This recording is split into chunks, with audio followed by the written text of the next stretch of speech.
E nós vamos começar com a apresentação do Dr. Ricardo Kempf, da Santa Casa de Porto Alegre, que vai nos brindar com uma aula com todos os tópicos sobre a risartrose.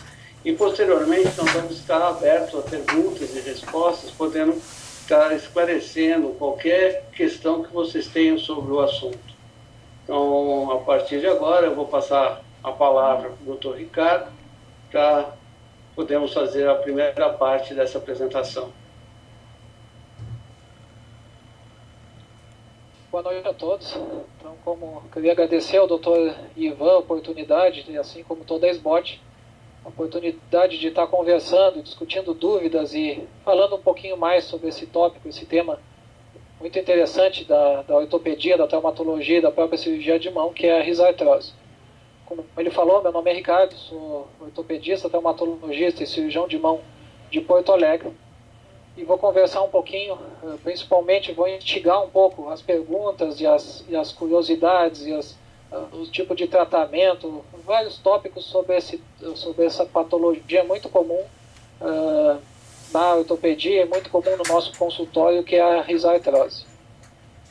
Falando um pouquinho sobre a artrose em geral, então, a artrose é uma deteriorização das cartilagens nas articulações móveis. Lembrando que a cartilagem é um tecido avascular e desprovido de inervação. Então, a cartilagem não dói, e além de tudo, ela não tem vaso sanguíneo, não tem nervo que chega nela. Então, todo sintoma decorrente da artrose é decorrente, primeiro, do processo inflamatório, e segundo, da exposição do osso subcondral, então o tecido ósseo abaixo da cartilagem que vai causar dor. A cartilagem ela é formada de 70% a 80% por água e de 20% a 30% por células sólidas, que são condrócitos, colágeno e proteoglicanos. Falando um pouquinho mais então sobre a cartilagem ela é lubrificada e ela é nutrida pelo líquido sinovial. O colágeno ele é responsável pela elasticidade da cartilagem e os proteoglicanos eles têm a capacidade de absorção de choques, então funcionam como amortecedores da cartilagem e pela lubrificação. Falando da artrose, a artrose ela pode ser considerada uma patologia idiopática, mas hoje em dia cada vez mais nós estamos descobrindo fatores causais para essa artrose. Dentre eles temos os fatores genéticos e na mão tem vários fatores do próprio paciente, como a hiperelasticidão ligamentar, e também alguns autores consideram a inserção anômala de alguns tendões, então alguma variação da anatomia que pode ser um fator causal da artrose na idade adulta. Falando então da função da mão e da importância, principalmente do polegar, então a mão, o movimento de preensão, o movimento de pinça, é o principal movimento que nos diferencia e que faz o principal movimento de função da mão.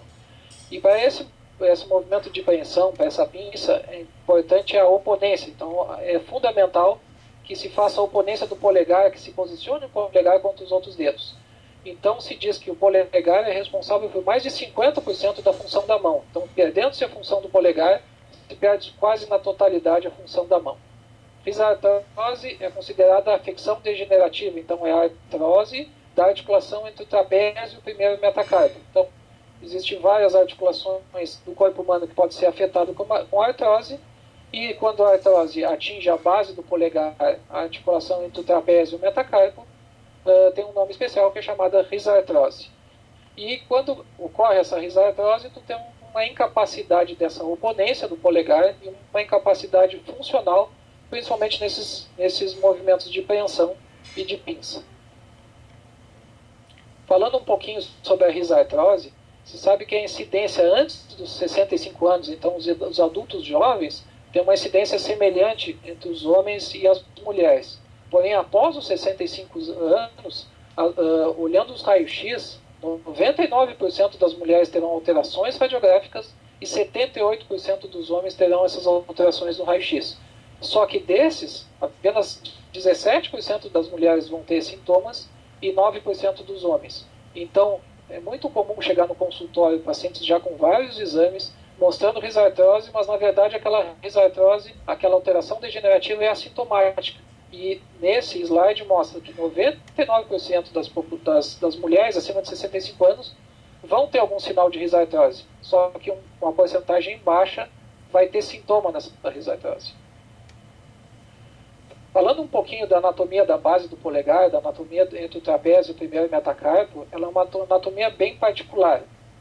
Primeiro, se tem uma articulação que são duas articulações numa só. A primeira articulação é uma articulação celular, que é em dupla célula. Então, são como se fossem duas células divididas por uma faixa no meio. E junto nessa articulação se tem uma articulação esferoide, que é principalmente na porção volar do metacarpo, que é essa articulação esferoide que vai ser responsável pelo movimento de giro, pela oponência do polegar. Então, a articulação celular, ela é responsável pelos movimentos em um plano, os movimentos mais simples, de flexão, extensão, adução e abdução, e o movimento de giro vai se dar todo nessa porção esferoide, que é principalmente na porção volar do primeiro metacarpo. Para ganhar estabilidade, então isso aí é uma articulação que não tem um encaixe muito grande, para permitir uma boa mobilidade da articulação. Só que essa mobilidade tem que ser estabilizada por algum tipo de tecido. Se não tem uma boa estabilidade óssea, precisa ter uma grande estabilidade ligamentar e também inserções tendinosas nessa articulação para que ela se mantenha estável. E principalmente os ligamentos volares dessa articulação, o ligamento entre os dois metacarpos, entre o primeiro e o segundo metacarpo, e o ligamento oblíquo anterior, são ligamentos extremamente importantes que a falência desses dois ligamentos da parte volar da articulação vai causar uma subluxação da articulação, uma instabilidade e uma fase pré-artrósica. Então, essa instabilidade vai causar uma predisposição à formação de artrose. Então, esse slide é extremamente importante porque mostra a complexidade dos ligamentos e mostra a importância desses ligamentos na estabilização da articulação entre o trapézio e o primeiro metacarpo. Então, aqui, mostrando de uma forma mais esquemática, mostra que o pivô da rotação, então todo o movimento de giro do polegar se dá na base volar do primeiro metacarpo. E essa base volar é estabilizada pelo ligamento intermetacárpico e principalmente pelo ligamento volar oblíquo. Então, nas duas figuras, tanto essa figura aqui que mostra também a inserção da musculatura intrínseca dos adutores e do abdutor longo do polegar, mostra que esses dois ligamentos, o ligamento entre o primeiro e o segundo metacarpo, o ligamento intermetacárpico e o ligamento volar oblíquo, são os ligamentos que são o pivô. Nesse local que se faz o giro para que o polegar possa girar e ir de encontro aos outros dedos e fazer o movimento de pinça. Uma falência nesses ligamentos, tanto uma falência por hiperlaxidão ligamentar, ou uma falência por uma doença que cause essa hiperlaxidão, quanto uma alteração traumática, traumas de repetição ou um evento traumático, uma luxação articular, que cause a falência desses dois ligamentos, a ação do músculo abdutor longo do polegar vai causar uma subluxação dorsal e vai levar a uma instabilidade, a uma artrose. Então aqui está a principal etiopatogenia da risartrose.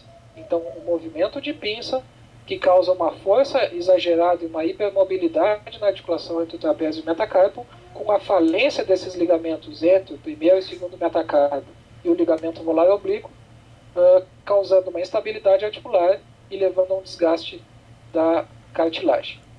Então a etiopatogenia, resumindo, é uma sobrecarga na área de rotação entre o trapézio e o primeiro metacarpo, que vai ter uma pequena área de apoio com uma grande força. Então se usa muito a mão para fazer os movimentos de pinça, para fazer as atividades do dia a dia.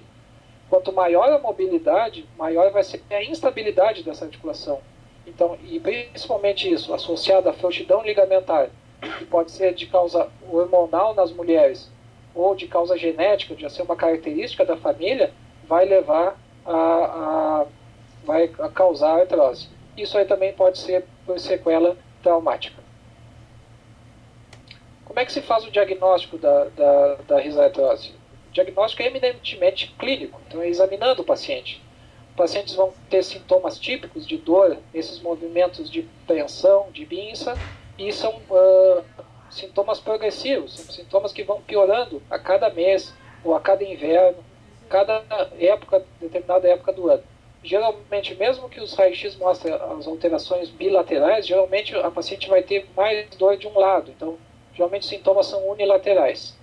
E, para confirmar o diagnóstico, vai ter uma dor à palpação e principalmente a mobilização. Se faz o giro do polegar, que leva uma crepitação e uma dor naquele local.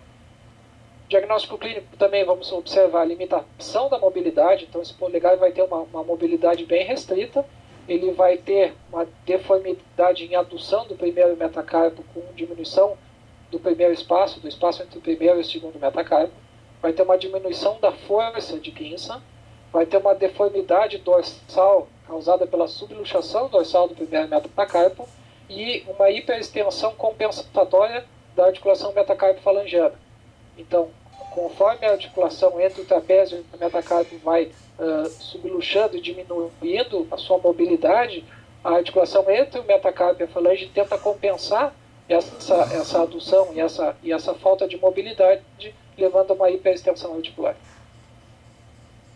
Então, aqui mostra as manobras do diagnóstico clínico. Então, se estabiliza o polegar, se palpa a articulação entre o primeiro metacarpo e o trapézio, e principalmente fazendo os movimentos rotatórios e movimentos de compressão axial, tu vai ter uma compressão entre o metacarpo e o trapézio, causando dores. E numa deformidade mais avançada, tu vai ter bem uma deformidade típica, em que se tem uma subluxação dorsal do primeiro metacarpo e uma adução desse primeiro metacarpo e uma hiperextensão compensatória na articulação entre o metacarpo e a falange. Então aqui se vê bem uma subluxação dorsal do primeiro metacarpo, uma compressão daquela porção volar do primeiro metacarpo, causando dor e crepitação aqui nesse local, e uma hiperextensão compensatória da metacarpo falângica.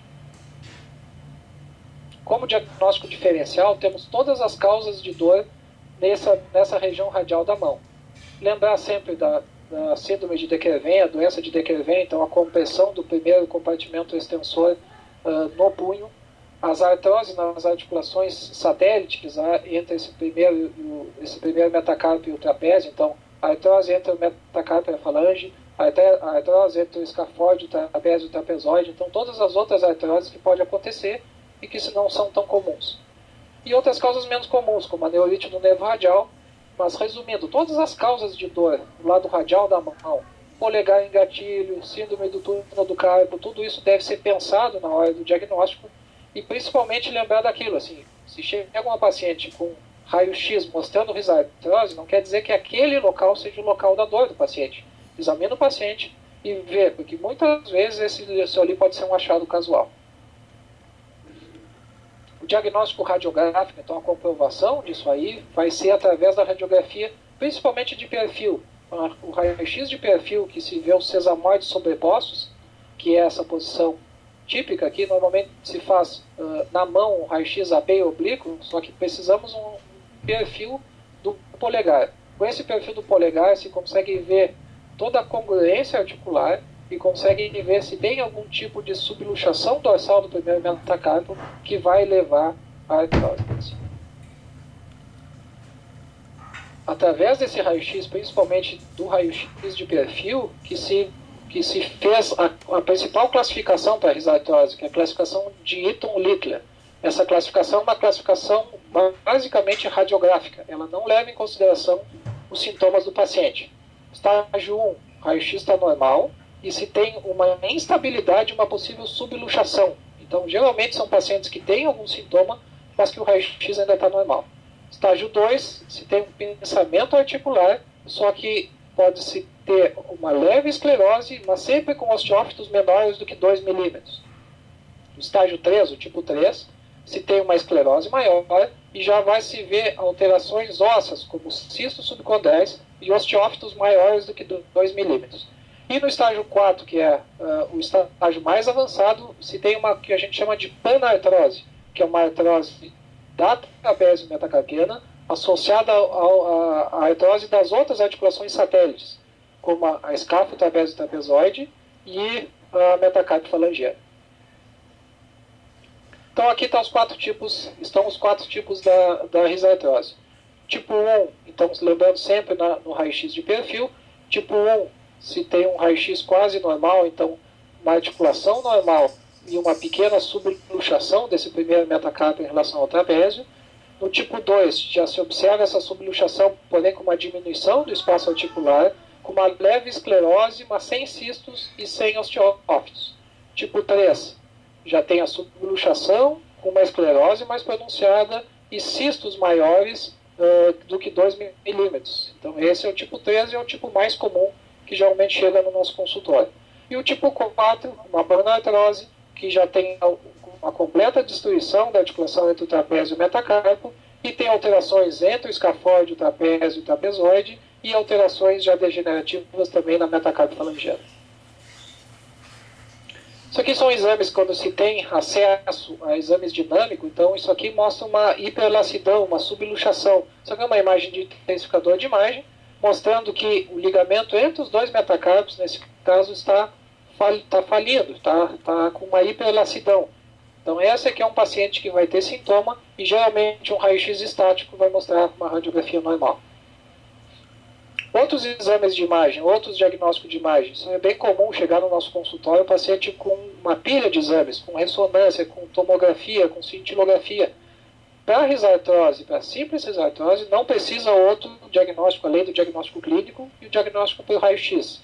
Então, ressonância, tomografia não auxiliam o diagnóstico, não vão auxiliar na definição do tratamento e só devem ser pedidos quando se tem uma outra suspeita diagnóstica além da risartrose.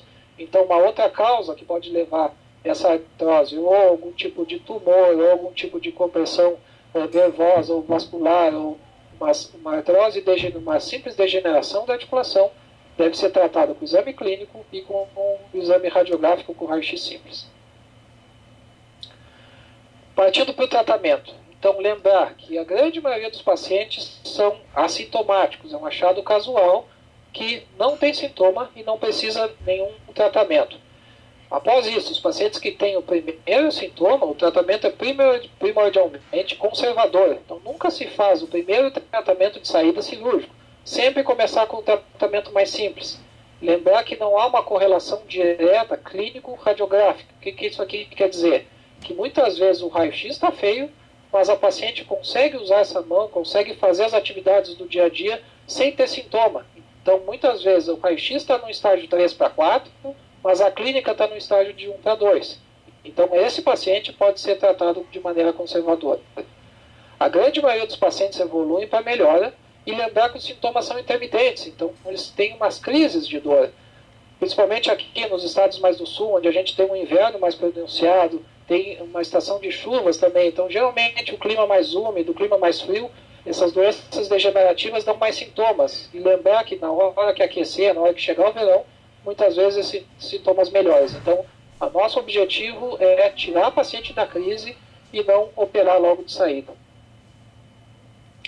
Como é que se faz o tratamento conservador? O tratamento conservador não quer dizer não fazer nada. O tratamento conservador geralmente se começa com medicamentos anti-inflamatórios, uma fisioterapia, então fisioterapia específica para tirar a reação inflamatória da articulação, o uso de órteses específicas para esse problema da risartrose e podendo se fazer infiltração de medicamentos locais, principalmente medicamentos derivados da cortisona. Então esse aqui é o tipo de órtese específica para essa risartrose. Geralmente são órteses termomoldáveis, são órteses feitas pelas fisioterapeutas, pelas terapeutas ocupacionais, que já modelam esse tipo de imobilização na própria mão da paciente, permitindo a mobilidade dos dedos, a mobilidade da ponta do polegar e principalmente a mobilidade do punho. Todos os outros tipos de órteses que não são essas órteses que imobilizam só a base do polegar, são órteses de muito difícil aceitação pelo paciente. Essas órteses compradas prontas são órteses que imobilizam a mão inteira. Então é muito difícil o paciente aceitar ficar com a mão completamente imobilizada por uma patologia na base do polegar. Geralmente, quando eu trato com órteses, eu trato um período de 6 semanas. Então, a gente faz um teste terapêutico por 6 semanas. Durante as 3 primeiras semanas, uso durante 24 horas, retira só para tomar banho, só para fazer a higiene, mas usa a maior parte do dia durante 3 semanas. E nas próximas 3 semanas usa só durante o dia, só durante as atividades manuais, tirando a noite. E geralmente os resultados são muito satisfatórios, principalmente nas fases iniciais, nas artroses do tipo 1 e tipo 2. Existem trabalhos mostrando que o tratamento conservador, bem realizados, no tipo 1 e tipo 2, tem melhora em até 70% dos pacientes.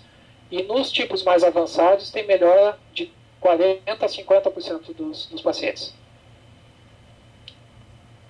Outro tipo do tratamento conservador, então avançando para um tratamento um pouquinho mais invasivo, existem as infiltrações na base do polegar, principalmente, como eu falei, de medicamentos derivados da cortisona, como o diprospan ou qualquer tipo de corticoide. São medicamentos que dão um alívio muito grande, mas que têm um efeito geralmente por 30, 40 dias e geralmente em casos mais avançados acaba voltando o sintoma. Então não são medicamentos inertes, porque muitas vezes pode causar uma atrofia do subcutâneo, pode causar uma maior degeneração articular, mas como teste terapêutico muitas vezes é usado. Evoluindo para o tratamento cirúrgico, então o tratamento cirúrgico só está indicado na falha do tratamento conservador. A literatura ela é muito contraditória em relação ao que fazer, não existe uma regra, não existe uma cirurgia padrão para cada caso. Então isso aí vai muito da experiência e do tipo de formação que teve o cirurgião. Então não há uma cirurgia padrão para cada caso, não há uma única técnica cirúrgica, então depende principalmente da característica do paciente e do grau, do tipo da lesão. Essas aqui são as principais opções de cirurgia, sendo que cada uma delas existe várias particularidades técnicas. Mas existe a artrodese, a osteotomia, a artroscopia, a ligamentoplastia sem ressecção do trapézio, geralmente essas aqui são mais para os casos iniciais, a ressecção total do trapézio sem reconstrução ligamentar, ressecção total do trapézio com interposição tendinosa, ressecção total do trapézio com interposição tendinosa e plastia de suspensão. E existem as próteses de silicone e as próteses cimentadas ou as próteses metálicas.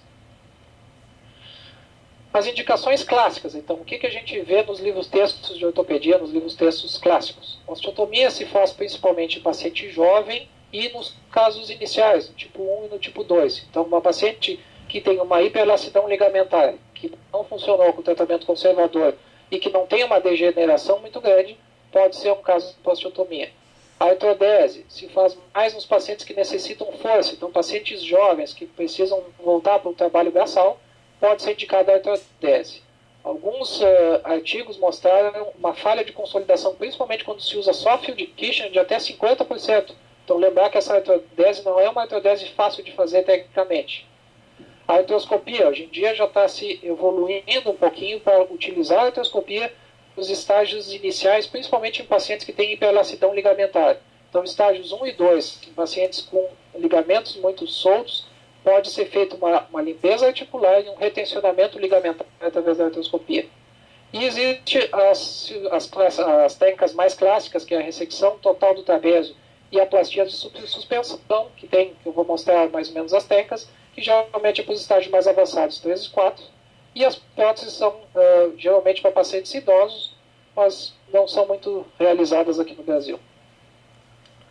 Então, mostrando um pouquinho de cada técnica, a osteotomia geralmente é uma técnica descrita por Wilson, e é uma osteotomia de cunha de ressecção dorsal, em que se faz a compressão, então se resseca essa cunha e se reduz, se retira essa subluxação dorsal. Aqui os portais da artroscopia, que eu vou mostrar um caso mais à frente.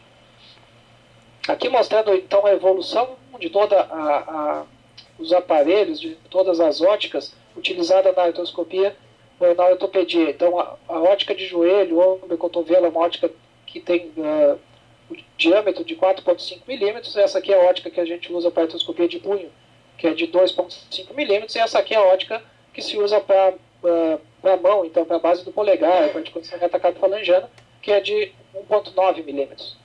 Então aqui mostrando, fazendo uma artroscopia para a risartrose, então mostrando que ela se consegue fazer uma boa visualização da articulação, principalmente a parte volar, que é onde se mostra a hiperlacidão ligamentar e o início da artrose, o início da degeneração. Então esse aqui é um caso que a gente tratou com osteotomia e artroscopia, então a paciente que mostrando já um tipo 2 para tipo 3, então tipo 2, uma subluxação, uma esclerose, mas que não tem um osteófito tão grande. Aqui mostrando os portais da artroscopia em relação ao primeiro compartimento extensor, então o 1R e 1U.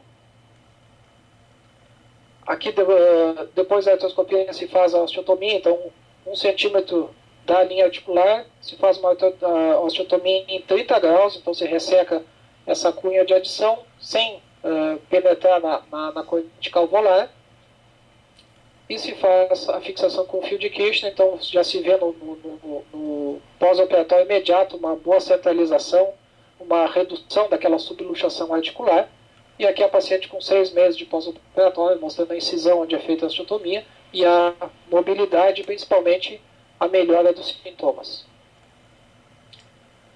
Nos casos iniciais também, para o tipo 1 e tipo 2, Zancoli mostrou essa técnica em que se usa uma fita do abdutor longo do polegar e que se passa por dentro da articulação sem ressecar o trapézio e se faz uma tenodese no flexor radial do carpo. Então essa aqui é uma das técnicas que Zancoli mostrou para os pacientes na fase inicial, que é como se fosse uma reconstrução ligamentar. Se faz uma tenodese para estabilizar a articulação.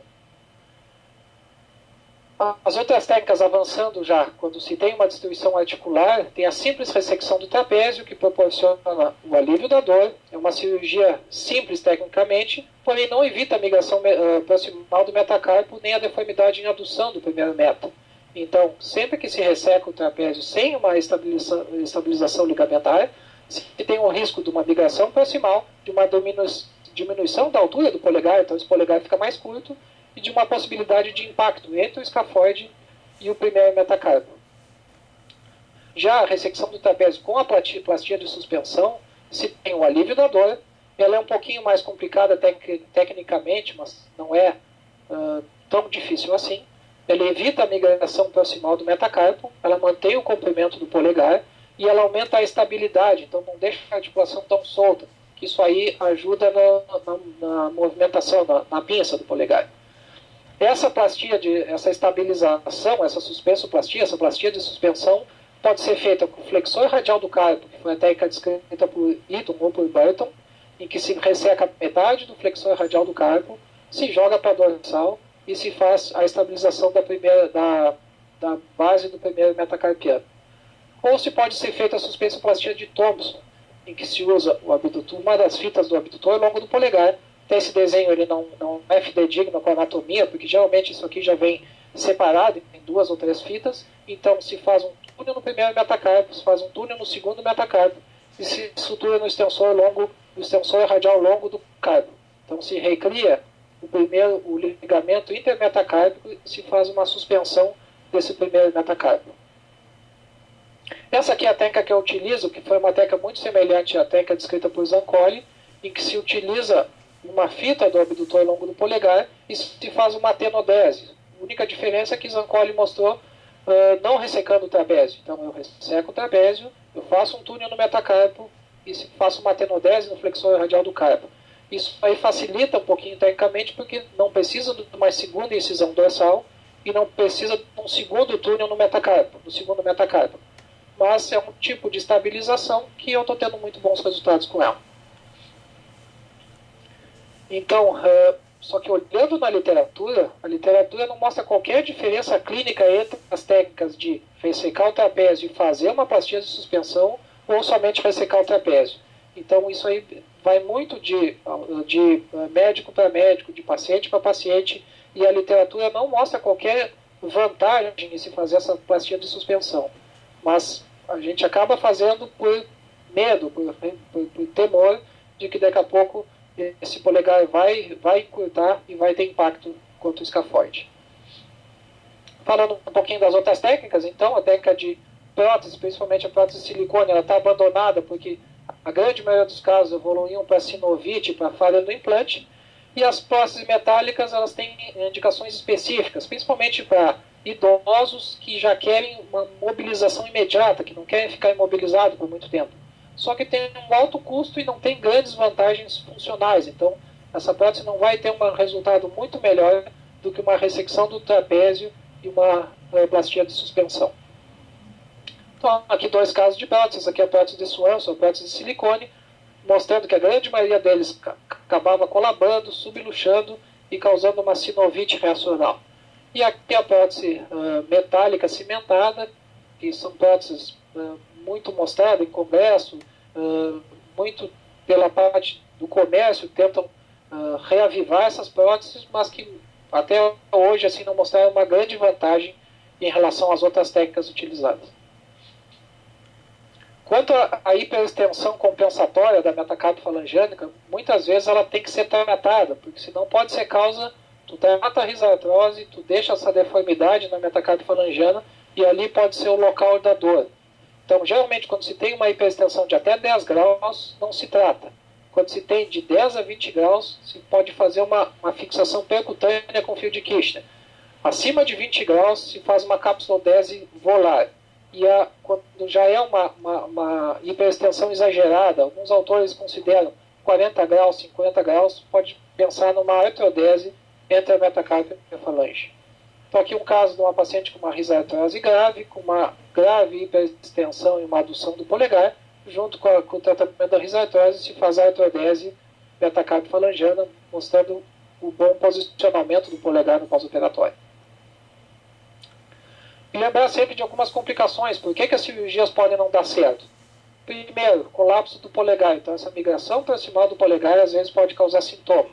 Segundo, não tratar só a risartrose. Às vezes, em casos mais graves, a hiperextensão da articulação metacarpo falangiana pode causar sintoma e mau resultado no pós-operatório. Permanência da dor e inflamação. Isso aqui geralmente é por uma ressecção parcial do trapézio, principalmente do osteófito, que fica entre o primeiro e o segundo metacarpo. Então, às vezes, quando tu não tira todo o trapézio, ou quando deixa algum osteófito, ou algum tecido reacional, pode haver a permanência da dor e da inflamação. E complicações em relação à técnica cirúrgica, principalmente lesão ou aderência do nervo sensitivo do radial, que fica muito perto do local da incisão. E outras falhas, como a falha da prótese, geralmente em relação ao equipamento, ou contratura e adução, quando não se faz uma boa redução no transoperatório. Como conclusões sobre a risartrose, então, é uma patologia muito comum, não há uma correlação direta dos achados de raio-x com os sintomas, é bem mais comum nas mulheres, responde bem ao tratamento conservador, principalmente nos casos iniciais. É uma cirurgia, a cirurgia geralmente está indicada para os casos avançados e que não responderam ao tratamento conservador. A técnica depende de cada paciente e principalmente ao que o cirurgião está mais habituado, não havendo nenhuma técnica que seja melhor do que a outra. Acho que é isso. Muito obrigado. Isso é uma apresentação mais para tentar fazer uma revisão geral sobre o tratamento da risartrose, sobre toda a patologia da risartrose, e vamos tentar conversar um pouquinho com todo o pessoal que está vendo essa apresentação, e com o Dr. Ivan, para ver as dúvidas e tentar trocar um pouco de experiência sobre esse tipo de tratamento.